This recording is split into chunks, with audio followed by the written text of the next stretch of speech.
แต่แพงเพียง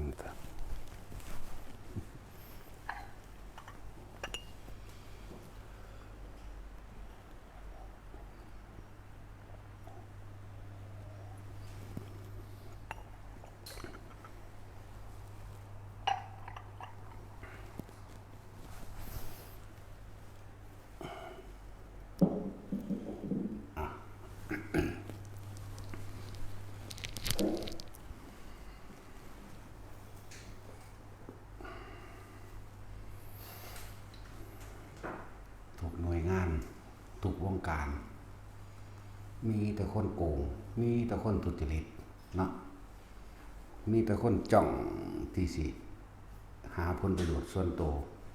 บ่ว่าสิเรื่องใดก็ตามแต่คนจนคนทุกข์คนยากถือฟ้องร้องถือร้องเรียนหรือยังก็ตามถูกหน่วยงานถูกวงการของข้าราชการจ้องจับกินเฮาบ่แม่นซอยได้เฮาเด้ถ้าโลกมันเป็นจังซี่ล่ะจักเฮาสิไปเพิ่มไผเนาะนั่นแหละคำสอนพุทธเจ้าตนเป็นที่พึ่งของตนแม่นว่าล่ะบ่มีหยังแต่คนทุกข์คนยากคนบ่มีอยู่บ่มีกินคนบ่มียศถาบรรดาศักดิ์ตำแหน่งและอำนาจใดๆทั้งสิ้นชาวไร่ชาวนาชาวสวนชาวอ้อยชาวยาง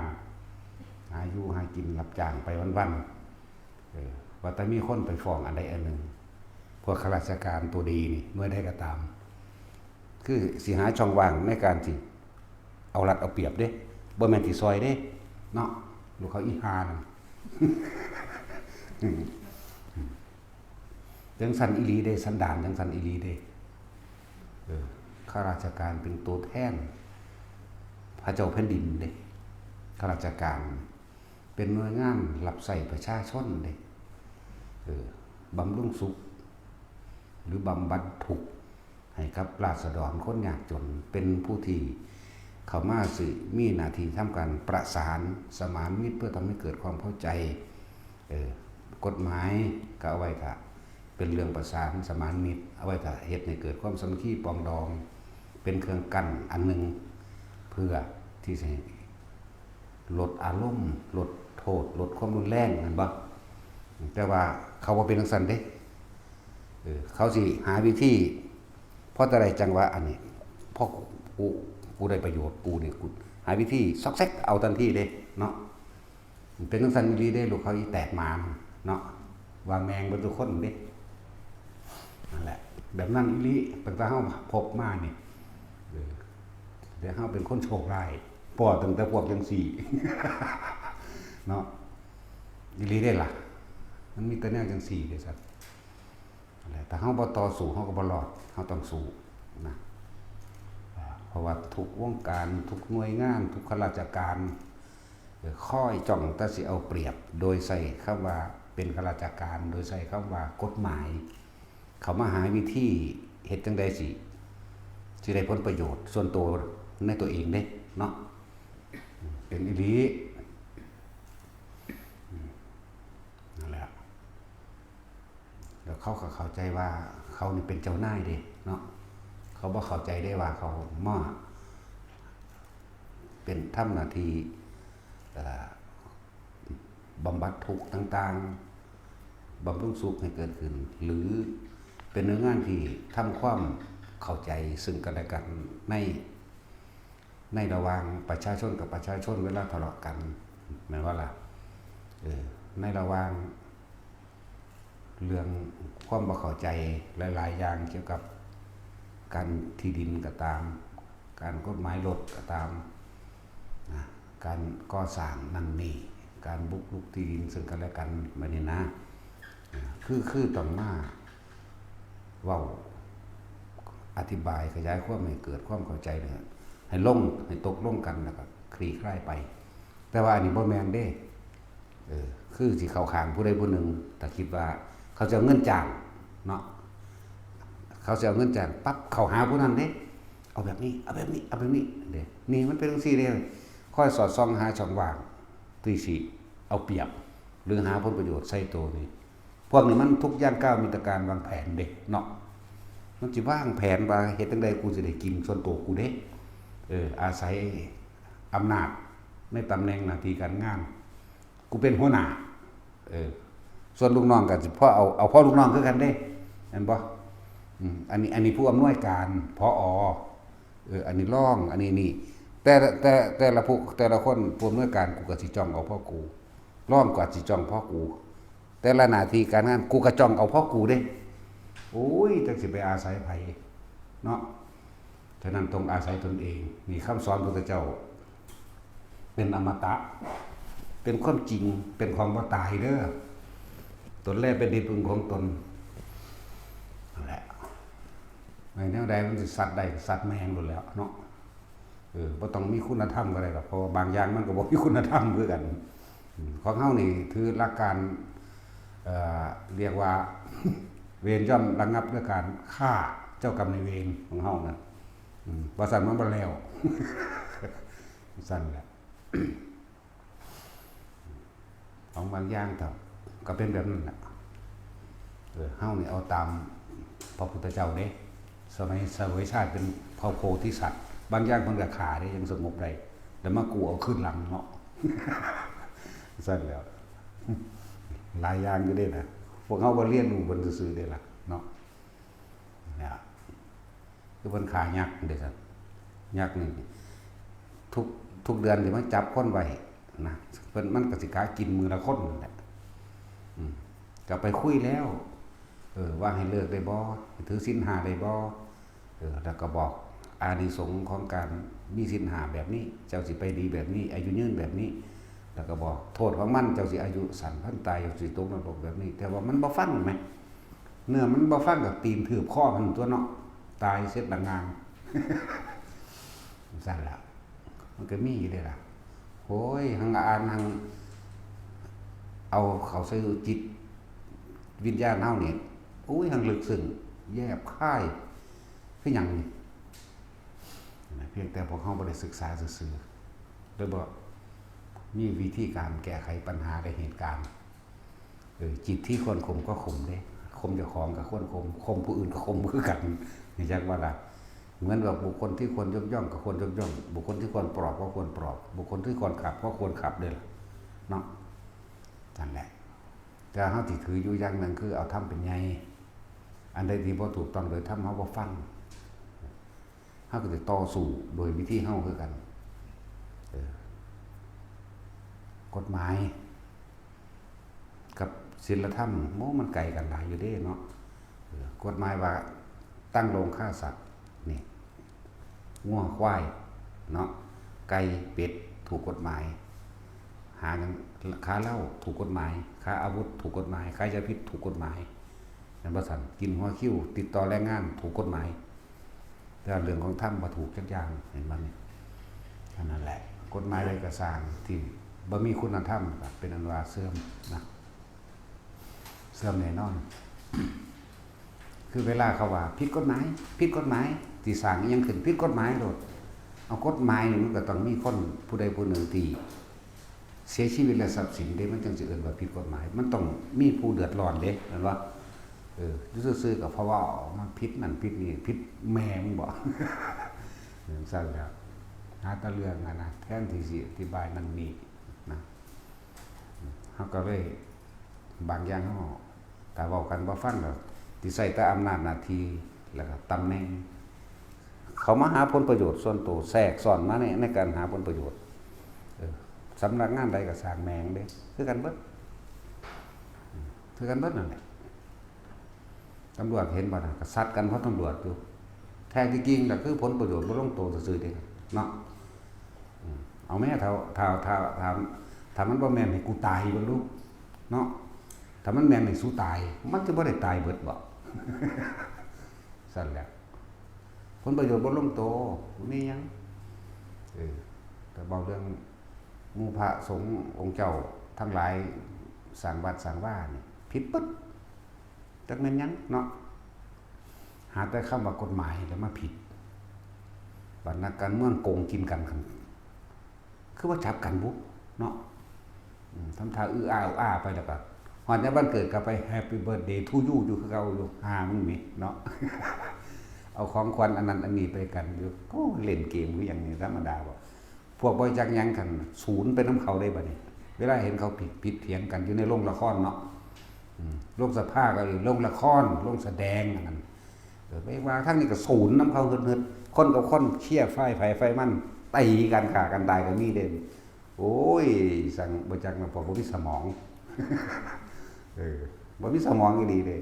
บ่เบิ่งบ่ยามเขามีวันเกิดวันนั้นวันนี้ลูก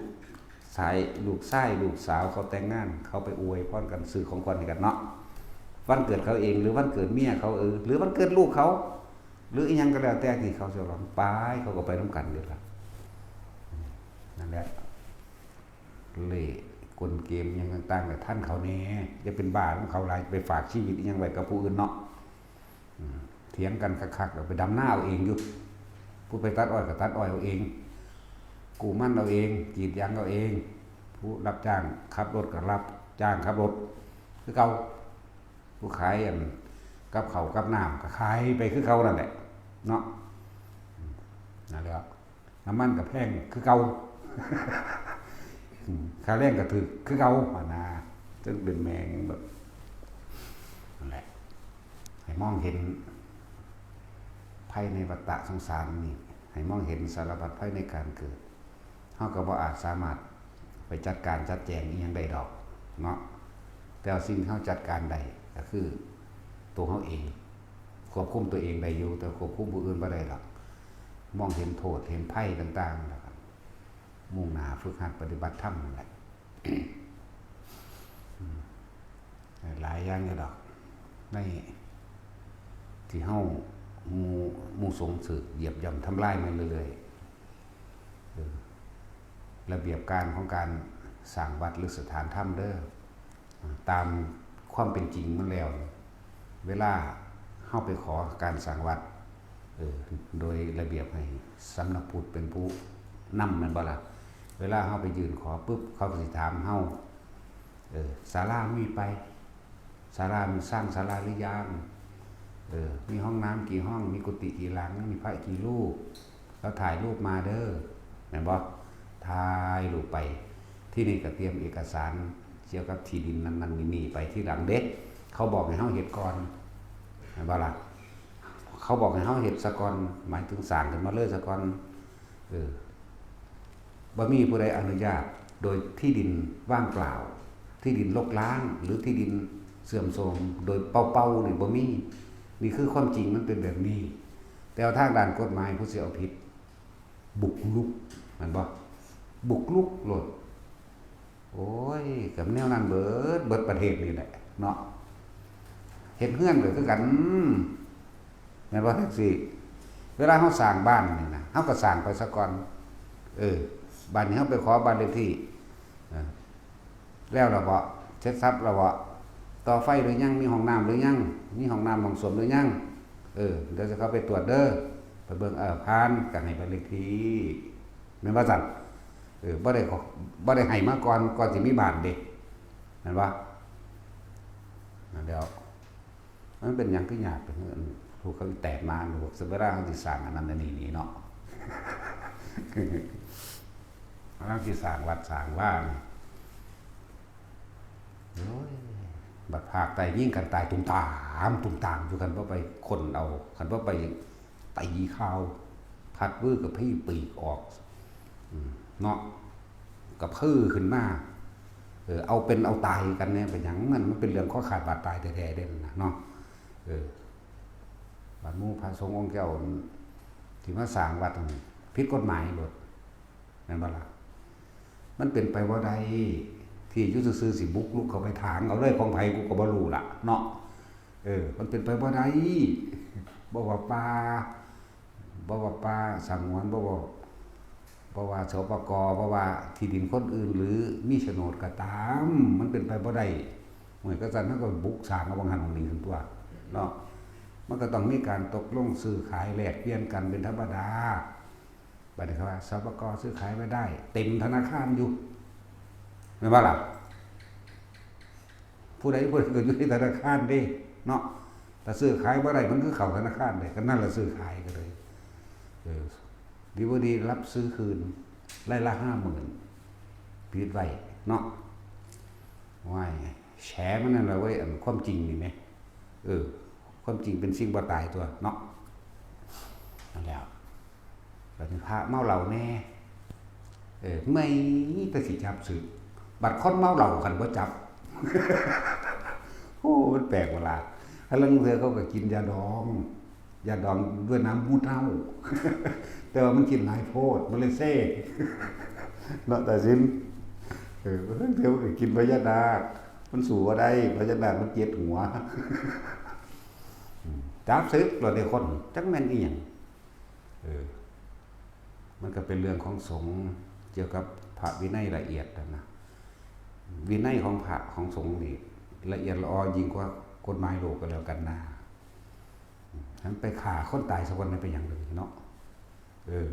บางคนไปฆ่าคนตายก็ยังบ่คันบุ้ยสิว่าสิไปจับเนาะเห็นบ่ผู้พิทักษ์สันติราษฎร์นี่เอาอีหลีเด้เขาตีกันตุ่มต่ำอยู่นี่เขายิงกันทวนนี่สู้จะพึ่งไปให้มันแล้วสักก่อนแล้วจนเข้ามาอีหลีเด้บัดนี้เนาะคือกันแหละกับในหนังโอ้ตำรวจมาแล้วตบมือบัดนี้เรื่องมันแล้วคนตายถึงดึงแล้วทั้งที่เห็นต่อหน้าต่อตาเขาก็บ่เข้าเด้เห็นบ่ท่านอีหลีนั่นแหละแต่มันเป็นอีหยังจึงเป็นสั่นดอกเอาความจริงมาว่าทุกคนฟังแล้วก็หาวิธีป้องกันตัวเขาเองแหละว่าเขาบ่อาจสามารถสิไปอาศัยหน่วยงานใดก็ตามสิความยุติธรรมกับเขาบ่มีเด้อนอกจากตัวเขาเองสร้างเองใช่บ่ล่ะแต่ว่าในการสร้างของเขาต้องเอาความจริงเป็นใหญ่เด้ความจริงบ่เบียดเบียนความจริงบ่ทำลายเจตนาของเขาคือไม่ทำร้ายเบียดเบียนให้ผู้ใดผู้หนึ่งเสียชีวิตได้ทรัพย์สินเห็นบ่ล่ะนี่คือความจริงที่พวกเขาต่อสู้แต่ว่าเขาบ่ได้เอาเพื่อชนะเด้เอาแค่ว่าทำความเข้าใจกันแล้วให้เกิดความสงบสันติร่มแล้วก็เลิกกันไปเห็นบ่ล่ะมันก็คือทางโลกเลยทางโลกมันจะเอาเป็นเอาตายคือเขาคือผู้อันพระสงฆ์เจ้าไปสร้างวัดสร้างว่าสร้างสถานธรรมในหันในนี่นะโอ้เขานี่เอาเป็นเอาตายคืออย่างนี้เด้เนาะบัดภาคใต้ยิ่งกันตูมอยู่ทั้งขาพระยิ่งพระทั้งจับศึกทั้งหาเรื่องศึกเรื่องบ่มีก็หาใส่ให้มันได้เนาะคันว่าพากันไปพัดวื้อกับพื้ปีกว่าไปเสนอข่าวตีข่าวคนจอเอาคือเจ้าของสิข้อขาดนี่แหมเนาะเวลามาเฮ็ดกับอันพระสงฆ์องค์เจ้าจอเอาคือสิข้อขาดนี่เด้จังมันเป็นหยังเป็นจังซั่นนั่นแหละทั้งนักพุทธก็บ่ได้ซอยพระเด้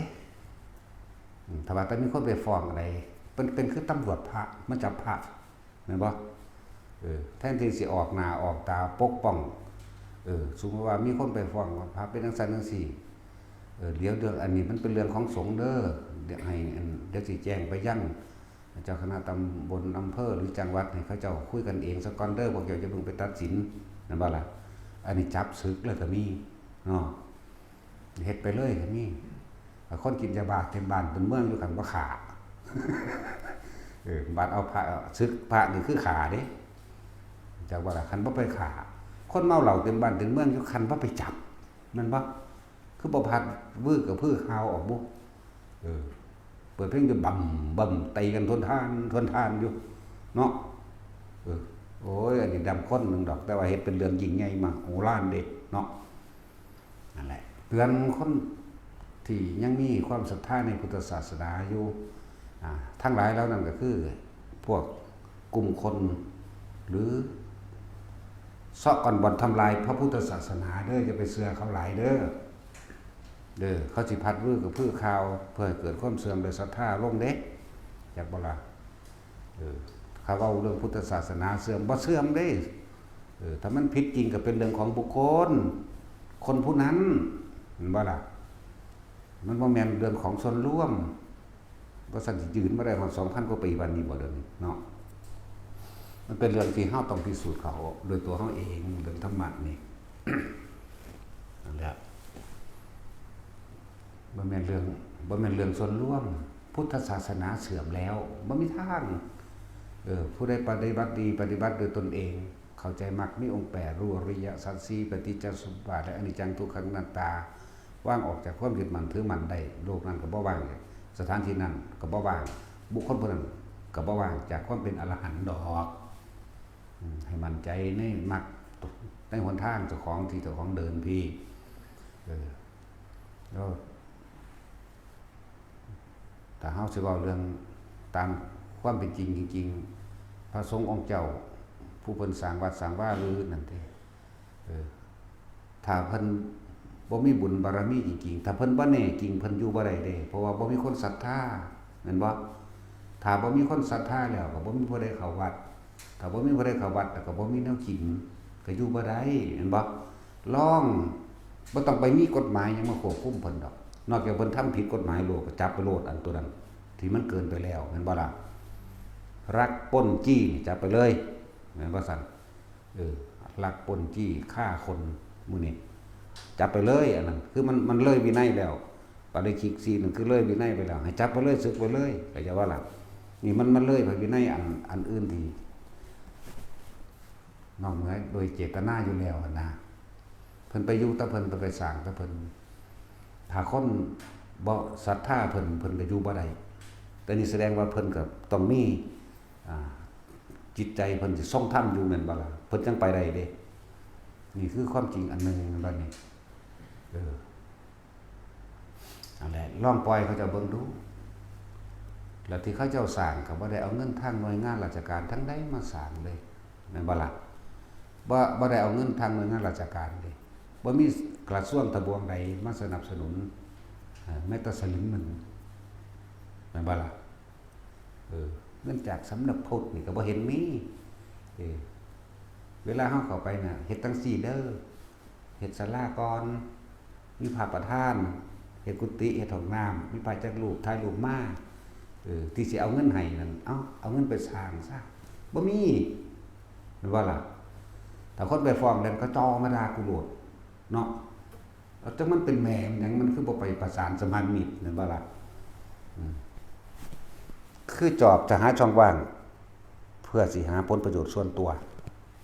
นี่คือประสบการณ์เฮาเจอแต่แนวนี้แหละมันมีอยู่ว่าผู้ใดสร้างวัดในโลกนี่สำนักงานนี่เอาเงินให้รัฐบาลเอาเงินให้กระทรวงนี่เอาเงินให้มีอยู่บ่มีแต่จากบุคคลผู้มีศรัทธาเท่านั้นบ่มีเลยเด้อฟังไปแน่ไผก็เลยฟังไว้แน่เขาสร้างขึ้นมาโดยกำลังจิตของเขาเองโดยศรัทธาของเขาเองเขาจะตั้งมั่นในธรรมของเขาเจ้าเองนั่นบ่ล่ะถ้าบ่มีผู้ศรัทธามันไปบ่ได้ดอกนั่นบ่ล่ะแล้ว มันต้องมีผู้ศรัทธาตัวคำว่าบุกลุกนี่ก็เหมือนกันนะหรือให้รื้อถอนนั่นสิโอ้ยตะกุยถอนแขวมึงล่ะนั่นแหละสร้างมาเพิ่นก็สร้างมาโดยลำพังกำลังจิตกำลังใจอันเกิดจากการฝึกหัดปฏิบัติธรรมของเพิ่นลองเบิ่งเด้อลองปล่อยเบิ่งโลดไผก็ดีถ้าเกิดบ่มีผู้ศรัทธาเพิ่นก็ไปบ่ได้ดอกแม่นบ่ล่ะแล้วตามความเป็นจริงแล้วคำว่าบุกรุกมันเป็นไปบ่ได้เด้อมีแต่ขอก่อนเบิดไผก็ดีแล้วก็ตามความเป็นจริงแล้วก็มีแต่ว่าเฮ็ดศาลาเด้อศาลาเจ้ากว้างยาวเท่าใดกุฏิเจ้ามีจักหลังพระมีจักองค์มีพระประธานบ่อันนั้นอันนี้มีบ่แล้วถ่ายรูปมาตามระเบียบการไปประชาคมเด้อว่าเด้ประชาคมคนบ่เข้าวัดจักเทื่อมันก็บ่จักมันบ่ล่ะผู้เขาศรัทธาเขาก็มาเฮ็ดอยู่ลองปล่อยโดยบ่ต้องมีอีหยังมึงเอาแต่แน่กินนั่นที่ดินเขาเจ้าเองถ้าบ่มีคนศรัทธามันก็ไปบ่ได้เด้แม่นเป็นโฉนดของเขาเจ้าเลยเนาะเขาเจ้าสร้างของเขาเจ้าเองแต่บ่มีคนสร้างก็ไปบ่ได้มีต่างหากบ่ต้องไปหาเรื่องก็ได้เนาะต้องไปหาเรื่องไล่ดอกถ้ามาใครคนละพิจารณาเบิ่งแล้วทุกหน่วยงานราชการทุกตำแหน่งหน้าที่การงานจ้องแต่สิหาแต่ผลประโยชน์ใส่ตัวเองอาศัยว่าตัวเองเป็นตำแหน่งนั้นตำแหน่งนี้เป็นข้าราชการแล้วก็อาศัยกฎหมายนั่นแหละมาข่มขู่เฮาเพื่อสิให้เฮายอมนั่นบ่ล่ะผ พื่อสิหาผลประโยชน์ใส่ตัวเองเด้นี่พอกูก็สิกินพอลูกน้องลอกลงมาแล้วก็พนักงานทั่วไปสิมากก็สิจ้องกินเพราะพนักงานทั่วไปอู้ยจังมันแม่นอีหยังกระดอกเนาะพวกป้าใหม่หังคักเห็นบ่มึงเข้ามาโลกปืนเมียนมึงกูนี่อาฆาตสู้ไว้แล้วกูจักว่าล่ะกูนี่ด่าคนหัวแต่ขากินเด้เนาะ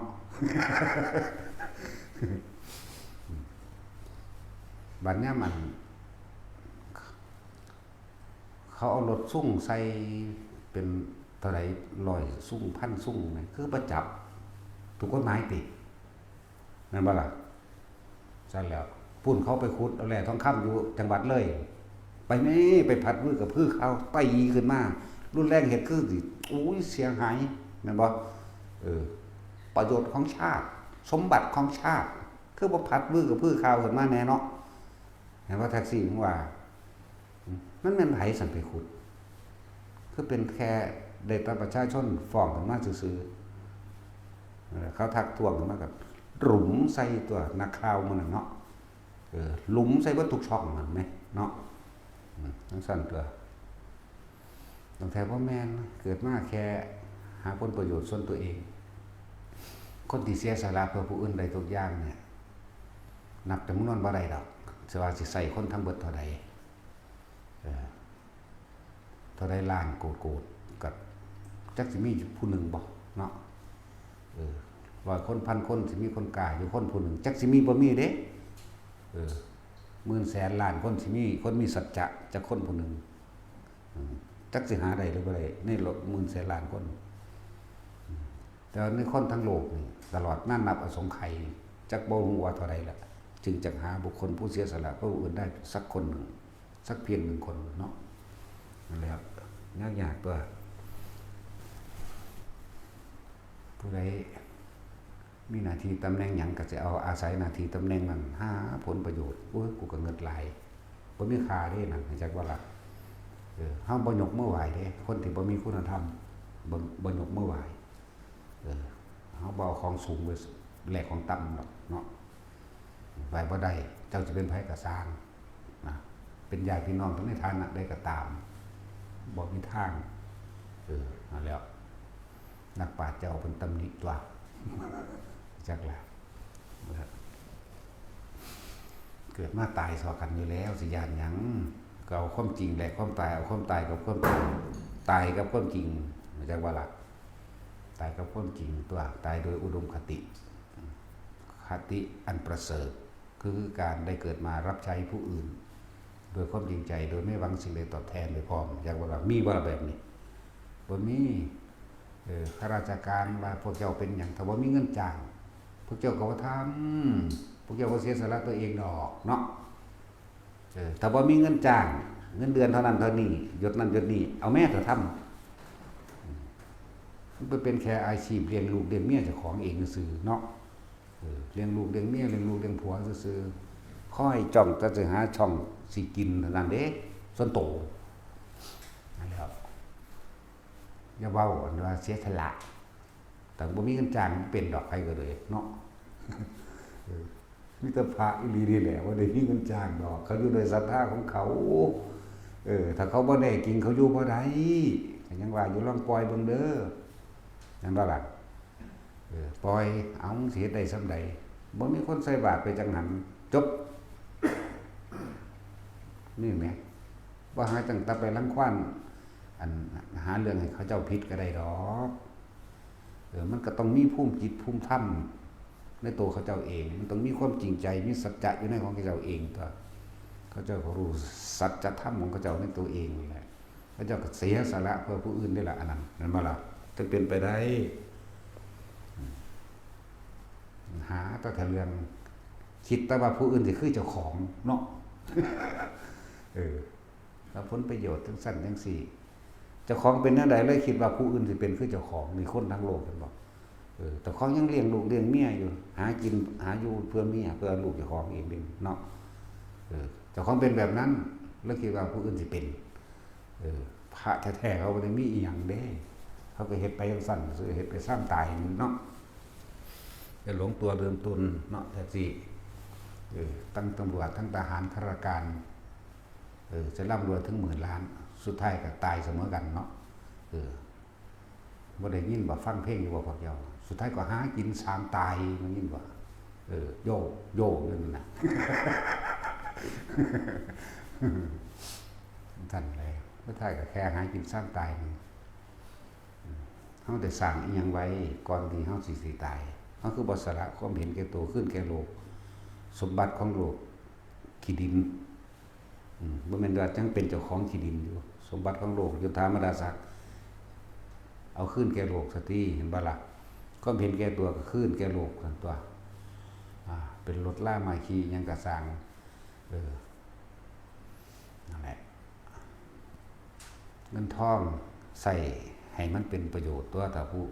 ใดถ้าสิใส่ยศถาบรรดาศักดิ์ใส่อำนาจตำแหน่งหน้าที่การงานให้เป็นประโยชน์ก็เป็นเด้ใส่ฆ่าตัวตายก็ตายเด้โทษของเจ้าเฮ็ดเพียงแค่ศาสตร์นี้ศาสตร์เดียวสมว่าเป็นโทษนี่เจ้าสิลงไปรับอันเป็นโทษอกุศลกรรมนับประมาณศาสตร์บ่ได้เด้เจ้าเฮ็ดศาสตร์เดียวในแนวบ่ดีแต่จะลงไปรับอีกเป็นอสงไขยก็ได้มันธรรมดาเด้เฮาบ่รู้ว่าใครเป็นอริยะเนาะแต่ว่าพวกเจ้ากันไปเฮ็ดใส่อันบ่อริยะก็สร้างบัดนี้เพียงแค่ว่าเขาเจ้ามีศรัทธาตั้งใจมุ่งมั่นสู่จุดหมายเรียกว่าโสดาปัตติมรรคเป็นต้นแต่เขาเจ้าตั้งใจไว้ใส่ว่ากูต้องเป็นอรหันต์ให้ได้กูต้องเอานิพพานให้ได้กูรับผ่ากาสาผัสนี้มาแล้วกูต้องทำให้แจ้งซึ่งพระนิพพานให้ได้เลิ่นว่านี่อยู่ในขั้นโสดาปัตติมรรคพยายามขนขวายตนเองเพื่อเข้าสู่โสดาปัตติผลสกิอนาคาและอรหันต์แค่ไปทำลายคนพวกนี้พวกเจ้าก็ชิบหายแล้วล่ะเจ็ดพระพุทธเจ้าหรอกหมายถึงอยู่ในนรกอยากบ่ล่ะเฮาก็เอาแต่นรกมาขู่มันน่ะมันบ่เห็นมันบ่เชื่อเนาะเอาแบบนี้ดีกว่าแต่มาคุ้งโตเฮาตัวโตๆกันแล้วนำเลย กูนี่แหละนรกมันสั่นแล้วบ่มาละศูนย์ล่ะจักแม่นอีหยังตายไปเบิดแล้วก็บ่นำมาสำนึกสำเนียกแทนที่สิสร้างคุณงามความดีแทนที่สิอาศัยพึ่งพาซึ่งกันและกันทุกคนที่เกิดมานี่ลืมปฏิฐานตนเองเบิดปรารถนาว่าจะมาสร้างบารมีเพื่อให้พ้นออกจากทุกข์ทุกคนเกิดมาด้วยความปรารถนาความสุขซึ่งอันเป็นสุขที่แท้จริงก็คือนิพพานังปรมังสุขังแต่ว่าเกิดมาแล้วก็ลืมปณิธานในตนนั่นมาละมียศถาบรรดาศักดิ์มีอำนาจแต่เลยกลับกลายเป็นว่าไปทำลายเจ้าของนั่นแหละทำลายผู้อื่นก็ทำลายเจ้าของนั่นแหละมันจันแหละปรารถนาสุขผู้ใดก็รักสุขเกลียดทุกข์ด้วยกันทั้งนั้นแต่ว่าคนเรานั้นแต่ผมมีธรรมะบ่สนใจเนาะคือกูต้องเอาเกิดมาชาติเดียวตายแล้วก็แล้วเด้มันคิดเป็นซันเด้แม่นบ่ล่ะลักษณะนั้นอีหลีเด้คนส่วนมากถ้าเว้าเรื่องบุญเรื่องกรรมแต่ว่าเวลาเขาไปเฮ็ดใส่เจ้าของเครียดเด้โอ้ยอีฉันนรกว่าเด้ แต่ว่านั้นแน่โอ้ยนรกกินหัวมึงว่าเด้ตั้งแต่ผมเห็นแก่ตัวได้ตัวเองบักหลายเด้บ่ได้จริงดอกมันสู้เขาบ่ได้มันแพ้เขาเนาะของบางอย่างหลายๆอย่างเขาว่าแพ้โดยมานะทิฏฐิได้บ่แม่นเรื่องธรรมธรรมนาเขาว่าเรื่องคือธรรมะเด้สิกาสิกินหัวมึงว่ามึงบาปว่าเด้เนาะเดี๋ยวตะของไปหาเว้าพื้นคนอยู่ปามอยู่บัดนี้ นี่บ่ได้ดันดอกแล้วพวกเฮาให้เห็นสารพัดภัยในการเกิดสารพัดภัยในขณะนี้แหละแต่เฮายังเกิดต่อไปเฮาก็จะไปพบพอแนวนี้แหละเด้อจนศาสตร์นี้ให้มันหวังเป็นสุดท้ายทุกข์ให้มันทุกข์ที่สุดในศาสตร์สุดท้ายนี่เอาก็เอามันเต็มที่โอ้ยมันบ่เป็นวิธีปฏิบัติยากกับปานนั้นดอกเฮาบ่ได้จำกัดทาเฮาก็บ่ได้จำกัดเวลาพร้อมเฮาก็บ่ได้ตั้งสัจจะสัจจะหยังเฮาตั้งแต่สติกำหนดหยังกำหนดสติเห็นบ่ล่ะยืนก็มีสติรู้สึกตัวอยู่ในตนเองเดินก็มีสติรู้สึกตัวในตนเองยืนเดินนั่งนอนตลอดทำการทำงานในทุกท่วงท่า แค่ระลึกรู้อยู่ในลมหายใจมั่งรู้สึกตัวในนิ่มนอนกลางหัวกลางหน้าผากหน้าอกมั่งหรือทำการใดรู้อยู่เฉพาะตรงหน้านี่นึงความคิดนี่บ่ไปทั้งบ่ไปหาอดีตอนาคตก็เกิดบ่ได้ทำงานก็ทำงานในปัจจุบันนี่ขุดดินก็อยู่กับดินนี่อยู่ตึกๆอยู่นี่สะเทือนในร่างกายนี่ขุดดินทวนความคิดไปบุญไปสร้างบ้านสร้างเรือนอยู่บุญบ่แม่นแบบนั้นเข้าใจบ่ล่ะเอาแค่นี้เขาบ่ได้จำกัดทางเขาบ่ได้จำกัดรูปแบบฝึกต้นไม้เขาก็มีรูปแบบเป็นธรรมดาแต่ถ้ามันจับได้แล้วยังสำคัญที่สุดก็สติรู้สึกตัวความรู้สึกตัวกับแม่นจากว่าล่ะบอกว่าสติก็คือรู้สึกตัวนะนึกถึงกายเวทนาจิตเวทนากายของตัวเองบ่ล่ะกับตัวนี้ที่แรกฝึกก็เป็นธรรมดาก็ต้องมีการฝึกหัดเดินจงกรมซะก่อน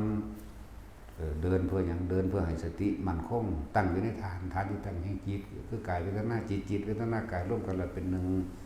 เอิ้นว่าจิตหนึ่งทำความรู้สึกตัวเนี่ยถ้าจะเอาความรู้สึกว่าเอาไว้ณจุดใดจุดหนึ่งในกายเริ่มต้นของเฮาก็คือเอาไว้กลางคิ้วกลางหน้าผากต่อมามันเลื่อนขึ้นบนหัวก็เลื่อนไปเข้าใจว่าล่ะมันเลื่อนขึ้นก็รู้กับมันทำมาอยู่ในท่ามกลางอกหมายถึงความรู้สึกตัวระหว่างท่ามกลางอกกับรู้สึกตัวกับมันความคิดเฮาบ่ออกได้มันจึงรู้สึกตัวได้บ่ล่ะความคิดเฮาบ่ออกไปหาบุคคลที่รักบุคคลที่เกลียดบุคคลที่หวังผลประโยชน์และบุคคลที่ไม่หวังผลประโยชน์สัตว์สิ่งของต่างๆความคิดเฮาบ่ออกไปหาเฮามาอยู่เฉพาะบางคนก็อยู่กับลมหายใจก็ออกบางคนก็อยู่นอกบางคนอยู่หัวบางคนก็อยู่ตรงกลางอกจังซี่มีแค่นี้ครับพ้นแล้วละผลมันสิเป็นเองดอกเมื่อมันมีกำลังเต็มที่ของมันแล้วกำลังเต็มที่นี่แปลว่าตั้งมั่นคือไม่หวั่นไหวคำว่าไม่หวั่นไหวก็คือสิ่งที่เข้ามากระทบกระทั่งกระแทกเมื่อมันมีกำลังมันแล้วมันสิเป็นคนบ่จุจี้จุกจิกดอกเรื่องเล็กๆน้อยๆทิมก็เริ่มทิมจากเรื่องเล็กๆน้อยๆนั่นแหละจังคอยเป็นเรื่องใหญ่เข้าใหญ่เข้าจนถึงสุดท้ายว่าจังได้ก็สร้างสุดท้ายทิมกายนี่ทิมความเห็นแก่ตัวนี่ทิมมโนทิฏฐินี่เห็นบ่ล่ะสุดท้ายแล้วมันก็ต้องตายแน่ผู้คนสุดท้ายแล้วบ่มีผู้ใดเอาหยังไปได้สักอย่างมั้ยแล้วสิมายึดมาถือหยังนี่เวลามันจิตมีกำลังแล้วแต่ก็เริ่มฝึกนิดหน่อยทิมแต่นิดหน่อยหลังจากบัดนี้เริ่มจะจับลมหายใจกับอุณหภูมิเกิดขึ้นได้นี่นะเนี่ยอยู่หางเทียนกับวักแวกดึงกลับมานั่นเอิ้นว่าทิมดึงกลับมานี่แหละเข้าไปภาวนาจุดใดจุดหนึ่งเสียงเคาะแก๊กมันสิสงสัยหยังวะหันปั๊บอุ้ยบ่ได้ตัวนี้กลับมาลมปั๊บตัวนี่แล้วเริ่มทิมไปตั้งแบบนี้เด้อเริ่มทิ้งความสงสัยนะแล้วก็มันก็คอยตั้งมันเขาควักๆคากๆก็บ่สนใจนั่นละทิมบ่นำก็มาคิดว่าคือหยังมันเป็นหยังมันคือหยังนะแล้วก็คอยใหญ่ไปเลยก็ตามกำลังจิตที่มันตั้งมันตั้งอยู่ไสตั้งอยู่ในกายตั้งอยู่ในความรู้สึกแห่งกายบ่มีอีหยังยากดอกขอให้เป็นคนระลึกถึงความรู้สึกในกายก็พอโดยลมมั่งโดยอุณหภูมิมั่งโดยริมเนื้อบนหัวมั่งโดยหน้าอกมั่งหรือทุกอย่างก้าวที่เกิดความสะเทือนในร่างกายเรื่องว่าสติปัฏฐาน4กายเวทนาจิตธรรมธรรมก็คือสิ่งที่เข้ามากระทบทั้งหมดนั่นแหละกระทบนอกส่วนกระทบในก็คือพอใจหรือบ่พอใจถ้าบ่คิดพอใจหรือไม่พอใจเกิดขึ้นไม่ได้แต่ว่าก็ต้องอาศัยการฝึกหัดไปทีละหน่อยซะก่อนจะว่าเอาแต่ผลหลายทิ้งเลยจิตบริสุทธิ์อยู่แล้วบ่แม่นบ่มีทางก็บริสุทธิ์อยู่แล้วบ่เกิดดอกนั่นบ่ล่ะบ่แม่นแต่บริสุทธิ์มันคือเอาหยังมาเกิดก็ยังว่าเฮามาเกิดเพราะว่าอวิชชาดำมืดนั่นบ่ล่ะมืดตึ๊บมันสิบริสุทธิ์จังไดศัพท์สำเนียงโวหารจิตนั้นพระพัดสอนมันพระพัดสอนเราเสริญมันทางใดตรงนี้ดำมันก็นรกมากพุ่นเนาะก็ยังว่าอวิชชาเป็นปัจจัยบังเกิดสังขารเป็นปัจจัยบังเกิดวิญญาณนั่นว่าล่ะคว ความบ่รู้ของเฮาเองเลยเฮายังคิดนึกไปในทางดีแน่เลวแน่เนื่องจากวิสังขารแปลว่าความเข้าใจผิดคิดว่าได้นั่นน่ะเฮาแปลให้อีกนัยยะนึงคิดว่าคิดแบบนี้แล้วถูกแล้วคิดว่าคิดแบบนี้แล้วผิดจังซี่ตราบใดที่เฮาบ่ละความคิดมันก็มีผิดมีถูกมันก็เวียนว่ายแต่เกิดอย่าว่าละนั่นแหละแต่ว่าก็ต้องฝึกไปเลยจนว่าจับความคิดได้หมดละแล้วก็เห็นมันคิดไปแต่เฮารู้สึกตัวใดคิดไปโลดมึงมีหน้าที่คิดแต่กูบ่ไปนำมึงอารมณ์ก็เกิดบ่ได้ความรู้สึกในกายก็บ่หายแม่นว่าพบกันรับซั่นตัวเฮ็ดไปเรื่อยๆบ่แม่นมันสิได้มื้อเดียวดอกไผก็ดีนะเฮาสิเป็นวิปติจันยูหรืออุกติตันยูหรือเนยยะสำหรับพวกเฮายังพอคุยกันได้อยู่เอิ้นว่าให้ความเห็นมากๆหรือเอิ้นว่าเนยยะหรือให้ข้อคิดมากๆอย่างสั้นเอิ้นว่าเนยยะพวกปะทะปรมะจะไปสนเด้เห็นบ่ล่ะแม้นสิศึกษาพระไตรปิฎกมามากก็สร้างแต่ว่าบ่เคยศึกษาเข้ามาหาใจตัวเองปะทะปรมะเบิดได้นั่นนักเก่าๆได้ซ่อนกันเข้าไปเลยเด้ทิฏฐิมานำมากมายเข้าใจว่าตัวเองรู้เว้าอีหยังมากูรู้เบิดโลดทางบ่รู้สึกโตเนาะพวกนั้นปะทะปรมะเรียกว่ายกกำลังสองพวก x สแปร์รูท mc ยกกำลังสอง max เนาะแท็กซี่มึงเข้าใจแล้วเดี๋ยวนี้มึงเข้าใจว่าพวกยกกำลังสองพวกหลงเจ้าของว่าเจ้าของรู้โอ้ยตราบใดสิยังมีลูกมีเมียย้อนน้ำลูกน้ำเมียมึงสิเอาหยังมารู้เด้อบักใดอีใดก็ได้แม่นบ่ซั่นอันนี้ว่าเรื่องคนนั่นแล้วอธิบายเรื่องนั้นอธิบายเรื่องนี้เขาเดี๋ยวก็ไปเชิญกับผัวซะอีห่างก็เลยหามื้อเนาะเท่าเทพอยู่กันเลยเขาก็บ่ปากเชิงบ่ไม่รู้นี่ซั่นแหละทั้งผู้ชายทั้งผู้หญิงหลายคนอยู่ดักติบ่เฮ้ยออกมาแสดงบักเบียมันยังไข่เลยมันบ่มีเมียแหมเนาะมันยังอ่านเป็นตาเสือก็คนที่มีลูกมีผัวอยู่เด้มีเมียอยู่เด้เนาะพวกมีอยู่นั่นโอ้ยกูจะเอาหยังมาเสือมึงถ้ามึงปล่อยว่างได้จริงๆมึงสิไปหากินหาแม่มึงบ่เนาะมึงก็ให้ผู้อื่นหาให้กินตัวแม่นบ่ล่ะแม่นบ่แท็กซี่มึงว่าเอากูนี่ผู้อื่นหาให้กินเด้กูบ่ได้หากินแล้วเด้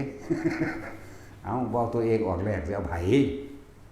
จังซั่นตัวถ้าบ่แน่จริงมันอยู่บ่ได้มันไปบ่ได้ดอกมันว่าซั่นเป็นความจริงนั่นแหละครับว่าเลือกเพศพร้อมบ่สิเกี่ยวกับหญิงกับชายพร้อมจริงๆอันนี้ถ้าเทียบพุทธสมมุติว่าภิกษุณีกับพวกบวชชีนั่นบ่ล่ะแม่ผู้เขาเก่งเขาก็มีของเขาอยู่แล้วยึดชาวตั้งมั่นดีแล้วนั่นบ่ล่ะแต่เขาบ่ได้เขาก็ไปบ่รอดเด้เนาะมีหลายอยู่เด้ล่ะที่เขาเจ้าเขาเจ้าบ่มีผัวบ่มีลูกไงชมพู่จังซี่เนาะเป็นอีหยังหลังอยู่ลำปางหรือชมพูดบ่ลืมแล้วนี่อย่างที่ชมพู่จังซี่แน่เขาบ่ได้มีผัวบ่ได้มีลูกนั่นเป็นตาเสือถือได้ล่ะแม่นบ่ล่ะไอ้แม่ชีเจิ้นจังซี่แหมแน่เขาบ่ได้ไปยุ่งเกี่ยวกับครอบครัวแล้วเด้มันก็เป็นตาเสือก็กันตัวอันพวกใส่สูทแต่งตัวงามๆหรือมาอธิบายเรื่องนิพพานอย่าเว้ามึงปิดบังตนเองเบิดนั่นแต่เอาหนังสือมาเว้าเองมันมีสุดตังคือเว้าโน่นน่ะใครเนาะแต่นี่จากอธิบายเอาเองนะโอ้ยทั้งอธิบายทั้งงงทั้งมุนทั้งบ่จักบอกกูก็ยังอธิบายบ่ได้กูก็บ่ฮู้จักคือว่าล่ะเขาฮู้จักเนาะเขาเลยอธิบายอย่างนั้นสภาพอย่างนั้นสภาวะอย่างนี้ซั่นโอ้ยตราบใดที่ยังเลี้ยงลูกเลี้ยงหลานนั่นมันบ่ครับตราบใดยังโอ้ยคนไปได้จริงๆมันบ่เฮ็ดเด้เข้าใจว่าล่ะไผก็ดีมันบ่เฮ็ดเด้มันสิมุ่งมั่นอยู่กับธรรมนี่เมื่อกระแสจิตมีกำลังขึ้นมาแล้วมันบ่ค้นหาให้ได้ล่ะนึกอยู่มันก็มาดอกแนวมันนั่นจังซั่นแล้วคือนึกอยากกินปลาหมึกเด้มันก็มาโลดจังซั่นแล้วเพราะมันมาแล้วแหม อันนี้ก็เอาความจริงมาเว้าได้ล่ะแต่ว่าตอนนึงยังบ่มีผู้ใดเว้ามันสำเร็จแล้วจังเว้าได้ล่ะมันมาอีหลีแม่ว่าปลาหมึกกุ้งคือนั่นมาได้ว่าซั่นฮอดมื้อใหม่มาอีหลีเว้ยแต่นั่งนึกๆอยู่ซื่อๆได้ล่ะจังแหละว่าถึงก็ว่ากูอวดอีกล่ะเนาะแต่กูบ่อวดไผกูสิไปเอาของผู้อื่นมาอวดได้กูบ่แม่นเขาแม่นบ่ล่ะเฮาบ่ได้ไปฮู้จักไผเท่ากับตัวเฮาเองเด้เฮาก็ฮู้ตัวว่าเฮาคิดแนวนี้เฮานึกแนวนี้แหมเนาะบ่แม่นผีบ้าที่ไปฮู้จักผู้อื่นเขาเลี้ยวเบิ่งซื่อๆก็เบิ่งสายตากันนั่นกูฮู้โพดว่ามันคิดหยังกับกูว่าซั่นคนเวียงสัตว์อีหลีเด้เนาะตาสินมึงบ่เว้าดอกมึงคิดว่าเด้โอ้ยเสือกไปฮู้จักผู้อื่นเฉยเนาะนั่นแหละเฮาก็บอกแต่เรื่องของเฮาหั่นตัวของเฮารู้จักเฮาเองอยู่แม่นนั่นแหละทุกคนมั่นใจตนเองกับธรรมมั่นใจมรรคมีองค์8มั่นใจความรู้อริยสัจ4แล้วก็เห็นตามความจริงในอนิจจังอนัตตาให้ได้ที่แนวทางก็บอกซุมื้ออยู่แล้วอิหยังก็ดีเฮาก็เอาแค่อานาปานสติลมหายใจนี่สติปัฏฐาน4เฮานี่แหละ1 2 3 4เฮานี่กายเวทนาจิตธรรมคือสิ่งทั้งหลายทั้งปวงบุคคลก็ไปยึดมั่นถือมั่นมันก็มีแค่เกิดกับดับความคิดเฮาก็ยังเกิดกับดับคิดถึงคนนี้เกิดกับคนนี้คิดถึงคนต่อไปดับแล้วจากคนนี้นี่คนต่อไปนี่เกิดกับคนนี้แล้วเมื่อนึงคิดถึงจะคนบัดนี้เกิดดับอยู่เลยเกิดดับอยู่เลยแต่เฮาบ่ทันเนาะจังซั่นแหละเพราะว่าเฮาไปอยู่ตักผู้กับผู้อื่นเฮาเลยบ่รู้จักเจ้าของว่าจิตเกิดดับเป็นแบบใดทีนี้เฮาหาวิธีมาเฝ้าสังเกตสิกติแปลว่าเฝ้าสังเกตศึกษาความคิดของตนเองเด้จักบ่ล่ะเอาอีหยังมาจับมันเอาความคิดจับความคิดจับบ่ได้เด้เฮาเลยต้องหากุศโลบายเหลี่ยมคือพระพุทธเจ้าเพิ่นก็เลยเอากุศโลบายเหลี่ยมโดยเอาลมหายใจนี่แหละมันหล่อมันคิดถึงลมเข้าออกอยู่เลยเขาเดี๋ยวคิดถึงผู้นั้นแล้วนี่เริ่มฮู้แล้วเป็นอ้าวมึงไปคิดถึงเขาเฮ็ดหยังกลับมาหาลมเขาเดี๋ยวคิดถึงผู้นั้นอีกแล้วผู้นั้นอีกแล้วผู้นี้อีกแล้วเอาไปเอามาก็เริ่มมีกำลังพอการสะสมกำลังแห่งความตั้งมั่นกำลังแห่งความตั้งมั่นกำลังของความคิดของเฮาสิจับความคิดเฮาเองนั่นแหละแต่ว่าเฮาอาศัยลมเดี๋ยวบ่กำลังพอตะคิดไปไปแล้วเนาะดึงกลับมาไปอีกแล้วเนาะดึงกลับไปดึงกลับมาก็เริ่มที่เขาจนจับมันได้นั่นแหละมันก็เห็นทั้งตัวบัดนี้มันเป็นแบบนี้โอ้นี่คือความเกิดดับความคิดก็เป็นของไม่เที่ยงมีความเกิดดับเป็นธรรมดาคิดถึงคนนี้ผู้ที่คิดถึงคนที่1ที่2ที่3ที่4เกิดดับจากคนที่1 2 3 4 5บุคคลสัตว์สิ่งของดินฟ้าอากาศและเรื่องราวต่างๆเป็นแบบนี้บัดนี้เฮาก็หาเครื่องอยู่ของเฮาก็ลมหายใจเฮาหรือกายเวทนาจิตเวทนากายรวมแล้วก็กลายเป็นจิตหนึ่งเองดอกจิตหนึ่งคือความรู้สึกตัวทั่วพร้อมอยู่ในเฉพาะนี่เลยเป็นผู้รู้จักว่าล่ะผู้รู้ก็รู้จากความคิดเจ้าของนี่เด้ผู้รู้ก็รู้ในสิ่งทั้งปวงพร้อมรู้ได้อนิจจังทุกขังอนัตตาพร้อมเด้เห็นบ่ล่ะนั่นแหละตอนนี้ผู้รู้ต่างๆก็เลยเกิดกลายสิ่งที่รู้ก็เลยกลายเป็นถูกรู้ว่างๆรู้วางๆรู้โดยไม่เข้าไปยึดรู้โดยไม่แทรกแซงแต่รู้เรียกว่าล่ะอันตัวนี้มันบ่มีตัวละตัวนี้ถ้าบอกว่าผู้รู้เขามันก็บ่เข้าใจเนาะผู้ได้รู้ก็ตัวของน่ะรู้แต่ว่าเจ้าของก็บ่เข้าใจอีกนั่นว่าซั่น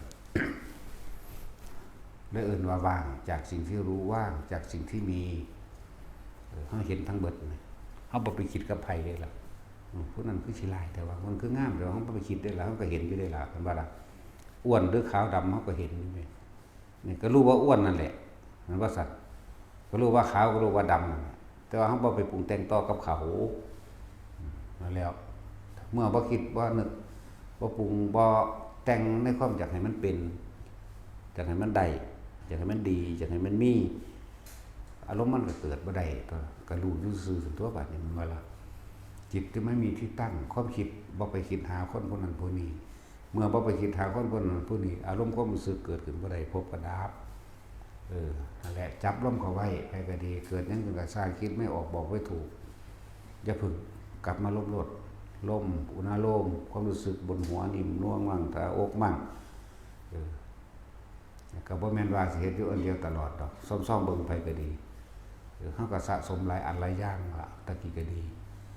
สวดมนต์ตะกี้สวดคำสอนสาธยายธรรมคำสอนพระพุทธเจ้าโอ้มื้อละ4 ชั่วโมงพุ่นเด้บ่ได้สวดหน่อยเด้สวดแต่ละเที่ยวสวดเร็วพร้อมกลางหนังสือใส่เลยแต่ละมื้อฝึกตะกี้เดี๋ยวนี้บ่เฮ็ดแมงยังดอกข้านวะเนาะ มีแต่ถ้าด่าคนถ้าว่าถ้าด่าหมามันก็บ่รู้เรื่องปานใดนอกจากยางสติ๊กยิงรถนั่นแหละสวดมนต์มื้อละ2 เที่ยวเด้ตอนเช้ากับตอนบ่าย 3ประมาณนั้นบ่าย 3นั่นแหละมื้อละ2 เที่ยวสวดอยู่จังซั่นแหละพอสิควบคุมความคิดเจ้าของบ่ให้มันไปทางอื่นให้มันไปตั้งมั่นอยู่กับคำนี่แหละกรณียมัตตกุสเรนะจะตังสตังปตังอภิสมิจสักกุอุจุจุจุจุจุสุจุจสมุตุนันติมานิสัตตุสกุจสุปโรสวดแบบนี้แหละเบิดนี้เปิดไปสวดจนเบิดแนวสวดบัดนี้ล่าข้อไปย่างเดินยืนเดินนั่งนอนแต่ส่วนมากบ่ค่อยนอนโอ้บ่แม่นธรรมดาเด้ตะกี้เห็นบ่เห็นหยังก็เลยเนาะ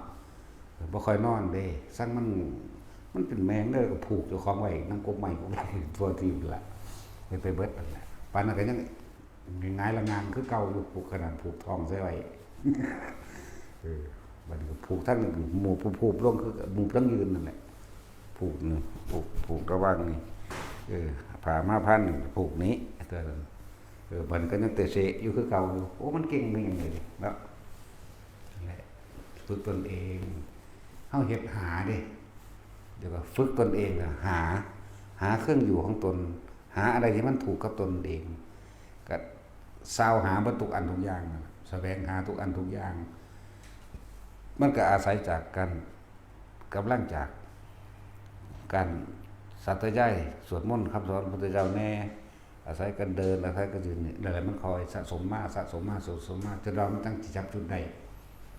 เมื่อมาจับจุดใดก็ยังเป็นอีกแบบหนึ่งส่วนมากอยากไปหารู้เห็นสวรรค์นรกไปคนเด็กนั่นแหละจน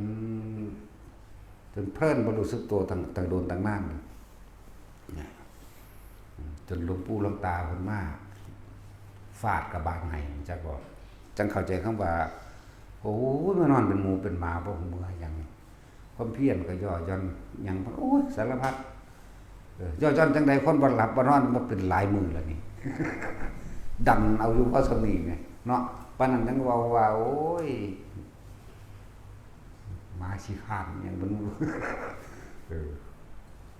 นั่นแล้วเพิ่นต้องแส่ใส่ที่มันฟื้นตัวใดจักว่าเจ็บเป็นอาทิตย์นึง1 อาทิตย์เต็มๆเลยเด้จังแก่ได้แม่นหยังเฮ็ดอีหยังก็บ่ฮู้ว่าทิ้งมื้อหยังก็บ่รู้สึกโตจังมาจับก็บ่รู้สึกโตนะเปลี่ยนท่าเปลี่ยนแบบใหม่นี่เปลี่ยนแบบมื่นตาตลอดเลยตัววันโอ้เป็นแบบนี้นี่เองคำว่าบ่รู้สึกโตตะกี้ว่าถ้าเฮาเห็นสิไปเรื่องของโลกสวรรค์จังซี่เฮาไปเลยเด้เฮาบ่ฮู้ว่าโตเด้แต่วันไปแล้วกลับมาจังเว้าเข้าใจบ่เหมือนกับคนนอนหลับฝันนี่แหม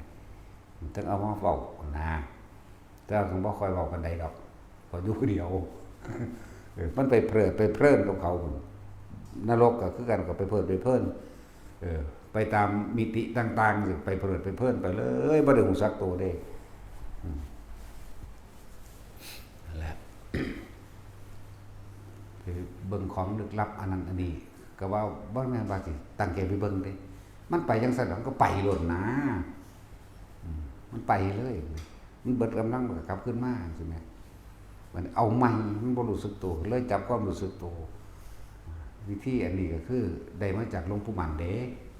ตะกี้เพิ่นนับนิ้วมือเอาเด้เพื่อให้เกิดม่วงๆอยู่นี่จักว่าล่ะบัดนี้เฮาหาวิธีเฮาก็แตกกันแหนงเอาต่อยอดเอาเองซั่นเนาะมันก้มซื่อๆมันก็เป็นนะก็หาวิธีลัดให้ซื่อเด้เมื่อเป็นแล้วอ๋อก็เลยอยู่กับความรู้สึกตัวนี้ข้างในความรู้สึกตัวนี้น่วงๆอยู่นี่ นุบนับบนหัวมั่งหน้าผากมั่งหน้าอกมั่งแม่นยังสิปรากฏขึ้นใจบ่ไปนํเข้าใจว่าความคิดบ่ไปนํเขาบ่ไปเพลิดนํได้บัดนี้เนี่ยอ้าวมิติต่างๆมันก็เป็นของมันไปอยู่จังสั่นเด้ตะกี้เฮาไปแสดงนํเขาไปมีอารมณ์ส่วนรวมนะมันคั่นแล้วบัดนี้เบิ่งซื่อบางที่เขาก็ลบกันให้เบิ่งก็เบิ่งซื่อๆเด้บ่ได้เคลียร์ฝั่งใดฝั่งหนึ่งเมืองนาคเมืองบาดาลสิลบกันให้เบิ่งมันแม้กระทั่งมดแดงยังลบกันเด้พวกเจ้าเคยรู้จักบ่มดแดงแบบใดก็ตามมดแดงไฟนี่ตัดตั้งกองทัพขึ้นเด้แย่งบ่งทำกินกันมดแดงก็ดีสู้กันเฮ้อยู่เลยบ่ธรรมดาเด้กัดกันแขนขาข้อขาดพุ่นเด้มันกัดได้มากัดกันกัดจนตายทั้งคู่นั่นแหละมดแดงก็ดีมดแดงเนี่ยใครกินนี่ก็ตามคือกันโอ้ตายกองจูนพูนอยู่ขากันแต่เฮาก็บ่มีอารมณ์ดอกก็เบิ่งไปนำสิว่าสัตว์อื่นๆอันนี้เว้าเพื่อให้ทุกคนมันเห็นนำได้นะอันอื่นมันบ่เห็นนำที่แล้วฮอดยามเขาตั้งท้องเอาแล้วหนักมั่งนั่นหนักมั่งนี่มาลบกันบัดนี้เอาเป็นเด้ซั่นแล้วลบกันเปลี่ยนกันแพ้เปลี่ยนกันชนะแต่เป็นกรรมนั่นแหละบ่ถึงขั้นบ่ไปยืนบ้านยืนเมืองกันดอกทำได้แพ้แล้วก็พากันกลับคืนซื่อๆนะกรรมมันเป็นของเขา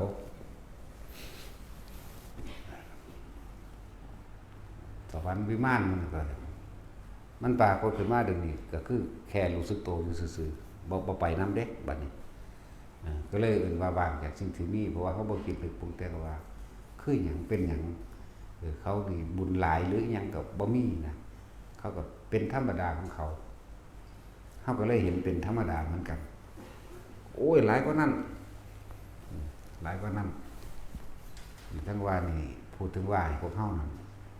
ฝึกตนเองบ่ได้อย่างหนึ่งมันก็ได้อย่างหนึ่งน่ะในเรียกบารมีแปลว่ากำลังเด้แปลว่ากำลังถ้าเว้ารวมเลยมากำลังจิตกำลังใจทำให้ใจจิตมีกำลังตั้งมั่นอย่างว่าบารมีภายนอกก็คือทางเกี่ยวกับทางของกายนี่คืออาหารยาสลบที่อยู่อาศัยตลอดทั้งคืนเมื่อความสุขต่างๆแต่เฮาได้อีหยังมากก็สร้างเฮาสิให้ทานคือให้ไปไปเลยนั่นน่ะบัดนี้บารมีทางวาจาอันใดเฮาเฮ็ดบ่ได้เฮาสิบ่เว้าให้บ่ล่ะบารมีทางวาจามันเลยเกิดกลายว่าเฮาเว้าแต่คำจริงเว้าอันใดก็เลยเป็นแต่ความจริงเรียกว่าล่ะบัดนี้ก็ไหลร่วมมากายวาจาแล้วก็ร่วมใจจิตเลยตั้งมั่นว่าล่ะบัดนี้ทางกายเป็นจังไดเวลาเฮามาฝึกหัดนั่งอยู่นี่จะสิสงบบ่สงบก็สร้างเจ้าได้ความอดทนในหั่นแหละแม่นบ่ล่ะเจ้าก็ได้ความเพียรความพยายามของเจ้าเองในกายเจ้าเองนั่นแหละจังว่าบารมีทางกายบ่แม่นว่ามันบ่ได้ประโยชน์หยังใดนั่งอดเอานิดหน่อยมันเที่ยวไปเที่ยวมามันก็อดพอแห้งละนั่งหรือแม้นขนาดนั่งว่านั่งปวดขานี่เจ้าว่าล่ะจะเข้าใจว่าเจ้าของบ่สงบหรือนั่งปวดขาสงบปราศจากความคิดถึงบุคคลผู้อื่นเข้าใจว่านี่ปวดขาโอ้ยยังไงสิเศร้าดอกถ้ามันบ่คิดถึงตนเองมันไปแล้วมันก็บ่คงจะว่าปวดขาเนาะนั่นแล้วทั้งอยู่นี่ละก็เลยได้ขันติบารมี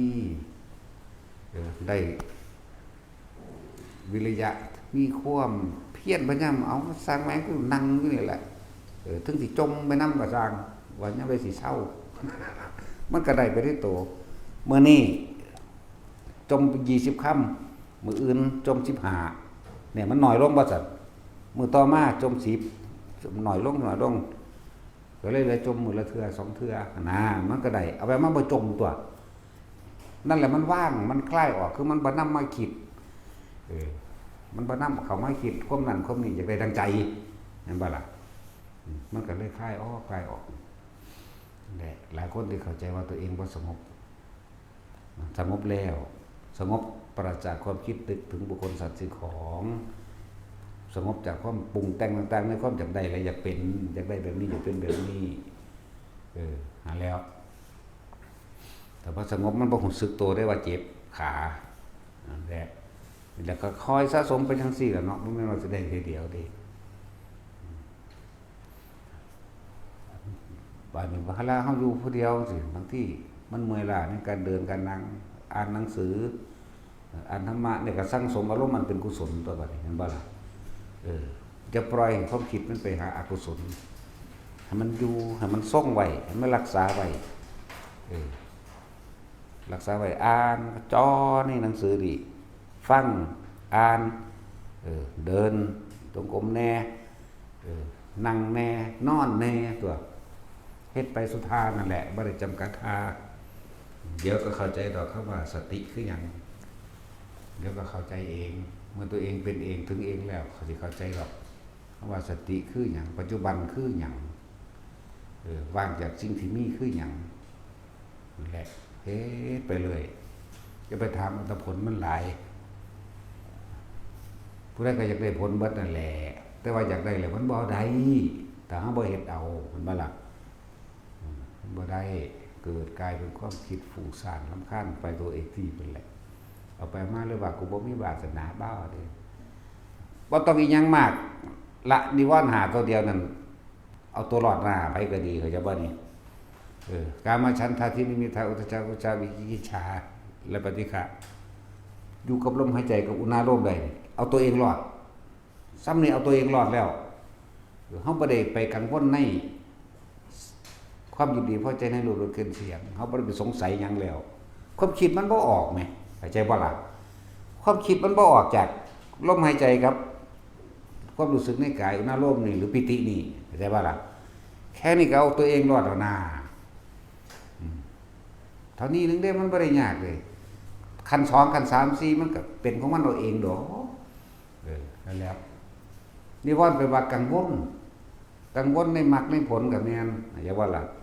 กังวลว่าผิดว่าถูกก็แม่นแล้วก็เกิดความน้อยใจก็แม่นเกิดความง่วงเหงาหาวนอนท้อถอยแต่คำว่าทีนมิทธานี่บ่แม่นแปลแต่ว่าง่วงเหงาหาวนอนเด้ทำกำลังใจให้ตนถดถอยท้อถอยมันแปลว่าจังซี่นำเด้อท้อถอยเบิดกำลังใจกูบ่มีวาสนาบ่เด้เลื่อนเสื่องซึมเขาเจ้าแปลตัวนั้นบ่ล่ะไปให้แม่งบ่สุอันตัวแนวมันเป็นจังได๋เด้อนั่นล่ะน่าจะคิดไปคิดมาเนาะกูสิมาเฮ็ดหยังอยู่นี้ว่าเด้เลยคิดได้เด้ออันนั้นกูบ่ทันมีทันได้เลยคิดจะออกไปซ้ำเนาะนั่นแหละนิวรณ์แปลว่ากังวลในเรื่องของกามฉันทานิวรณ์นี่มันว่ากามนิวรณ์เนาะบางทีก็พอใจในรูปในรสในกลิ่นในเสียงในสัมผัสอารมณ์ความรู้สึกมันมีความพอใจสมมติว่าพอใจในภาพพระจังซี่กูก็จักได้แต่ภาพนี้บัดมันบ่ได้จักเทื่อมันสูญตัวมันบ่ล่ะซั่นก็มีในรูปในรสอาจจะเป็นรสความรู้สึกรสทางธรรมมันเป็นทางใดกูคือบ่อิ่มคือเพิ่นนั่นบ่ล่ะกลิ่นเวลาสงบหรือว่าบ่สงบก็ผู้นั้นผู้นี้คือเว้าว่าได้กลิ่นหอมดอกไม้ดอกจินตปาตีดอกโกมุตหรือดอกหยังก็ว่าไปเนาะดอกบัวนั่นแหละโกมุตก็ดีเงินมันหรือว่าสวรรค์ซั่นแหละกูคือบ่เคยคือเขาเด้นี่ทั้งสงสัยไปนำทั้งท้อถอยไปนำนี่มันถ้ามีนิวรณ์ตัวนึงกังวลตัวนึงรวบกันเบิดเลยจักว่านี่หมุนใส่กันทั้งม้วนใส่กันเบิดเลยก็เลยว่าถ้าเพียงแค่ว่าเฮาอยู่กับลมหายใจได้กับปิติในความรู้สึกของในกายของเฮาเองแค่นี้ก็เอาตัวรอดแล้วเฮ็ดไปเฮ็ดมามันจับทางได้ดอกนาเพียงแค่ปฐมฌานก็สามารถบรรลุธรรมได้เด้วิตกคราวนี้คำว่าวิตกเฮาสิวิตกหรือคิดพิจารณานั่นแหละจักว่าคิดถึงเรื่องใดเรื่องหนึ่งเฮาสิพิจารณาเรื่องของอสุภะร่างกายของกระตามหรืออาการ32เกษาผมลงมาคนนะคะลึกจนตาปันตะโจนังมังสังเนื้อนาหารุอาทิอดุกติจังที่ในกระดูกพระกลางมากจังหัวใจจักดังตับอยู่ลมพระกลางพังผืดเดือดกลางไตปัสสังปอดอันตังไสยันตะกุนังไสน้อยปิดตังน้ำดีใช่มั้ยภาพเกิดพร้อมปุ๊บไปพร้อมกันเด้จนพุ่นละ มุดตังน้ำหมุดน้ำคูดไปนั่นแหละไหลพิจารณานี่ประกอบกันแล้วเป็นธาตุอาการ32อันเป็นธาตุดินธาตุดิน20ธาตุน้ำ12บัดนี้ไอ้คนบ่ตายก็มีธาตุไฟ4ธาตุน้ำรวมกันแล้วเป็นอาการ42ก็ว่าไปนั่นแหล้วไล่ไปไล่มาสุดท้ายแล้วก็เกิดความบ่อาจสามารถสิดำรงคงอยู่ได้ร่างกายนี่ก็อาศัยกุมภะอาศัยอาหารยาและน้ำยังก็ไล่ไปนี่คือวิธีไขข้นของเฮาเองดอกอันอยู่เด้บ่แม่นแค่นี้เด้หลายกว่านี้เด้บ่แม่นแค่ไล่มือเดียวเด้แต่ว่าการไขข้นพิจารณาเฮาบ่แม่นมือเดียวเทเดียวเด้มือนึงอย่างหลายอย่างคือหาวิธีให้มันอยู่อย่าว่ามันไปคิดถึงไหมนั่นแหละแยกเป็นธาตุนั่นธาตุนี่ก็โตขึ้นทำลายลงก็โตขึ้นแล้วทำลายลงนั่นแหละก็โตขึ้นไปแล้วก็คิดเอาซะก่อนจากบ่จินตนาการนึกคิดเกษาผมโลมาขนหน้าขาเล็บทันตาฟันตะโจหนังนี่มันเห็นผมพร้อมเกษาผมโลมาขนหน้าขาเล็บทันตาโจหนังมังสังเนื้อหารูอธิมันจังเย็นในกระดูกปฏิมันคิดจิตจินตนาการเอาก่อนกระดูกท่อนนั้นท่อนไล่ไปแล้วมากกระดูก300ก็ว่าไปเอ็นใหญ่900เอ็นใหญ่900เอ็นน้อย 9,000 กระดูก300ท่อนแยกเป็นกระดูกมือกระดูกหลังนี่ตะกี้เดี๋ยวนี้ก็ว่าได้อยู่ดอกมันก็ไล่เป็นท่อนกระดูกหูกระดูกจมูกก็ว่าไปใส่จินตนาการไปจินตนาการมากมันก็ค่อยหูของมันเองนั่นแหละเฮ็ดไปเบิดเพื่อให้มันจิตมีกำลังแต่ว่าบัดนี้มาได้เคล็ดลับว่าไม่